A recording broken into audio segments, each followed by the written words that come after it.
कि स्वाभिमान नहीं कहता कि जमीन से सौदा करूं। वक्त बुरा आया तो झेलेंगे मगर झुकेंगे नहीं। कि प्रदेश का बेरोजगार जो एक फक्त की निगाहों से इन सरकारों की तरफ देखता है। जब कांग्रेस की सरकार थी तब पेपर लीक के बड़े बड़े घोटाले हुए थे और उस पेपर लीक के घोटालों में सरकार ने उम्मीदें जताई कि नई सरकार आएगी, नई नीतियां बनाएगी, नई नीतियों के साथ में हमारे लिए काम होंगे और नई नीतियों के साथ में बेरोजगारों के हाथ में रोजगार होगा।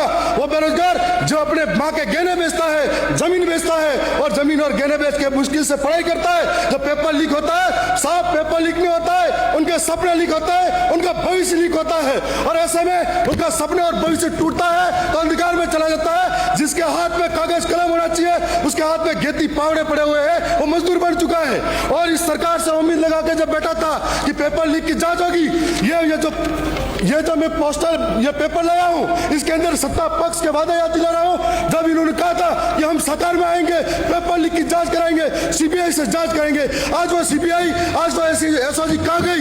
एक आदिवासी को पकड़कर सारा टिकरा उस पर फोड़ा गया और आदिवासी को पकड़कर बहुत सारे बेगुनाह बचाए हुए मंजू शर्मा का नाम आया, शिव सिंह राठौर का नाम आया। क्या एक आदिवासी के अंदर ही उसको जेल में डालने का न्याय होगा? और ऐसे मगरमच्छ पकड़ेंगे, कब पकड़ेंगे? बेरोजगारों के साथ में कब न्याय होगा?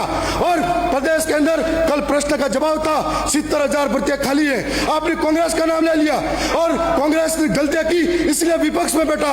आप सत्ता पक्ष में थे, आज के बाद समाधान होना चाहिए। इसके बाद में आपके पास ये इसका बात का समाधान नहीं था। बैकलॉग भर्ती के अंदर ST/SC के कई सारे विद्यार्थी आज भी बेरोजगारों के पड़े हैं। आपने कहा 3 साल तक आज गणित और विज्ञान के पद खाली थे लेकिन उस पदों के बाद में बढ़ने का नाम नहीं था। आपसे सरकार ने आज 2 साल बनाम 5 साल की जो बात कही है, मैं सरकार के कहना चाहूंगा आपकी करनी और कतनी में अंतर नहीं होना चाहिए।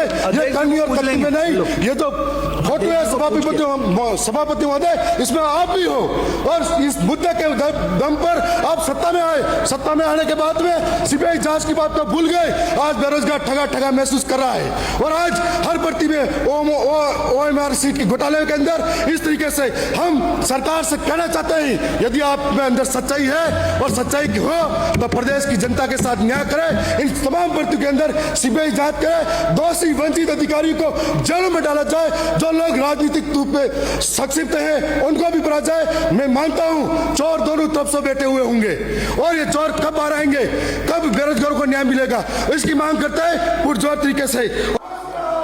आप विराजिए का हो गया, आप विराजिए।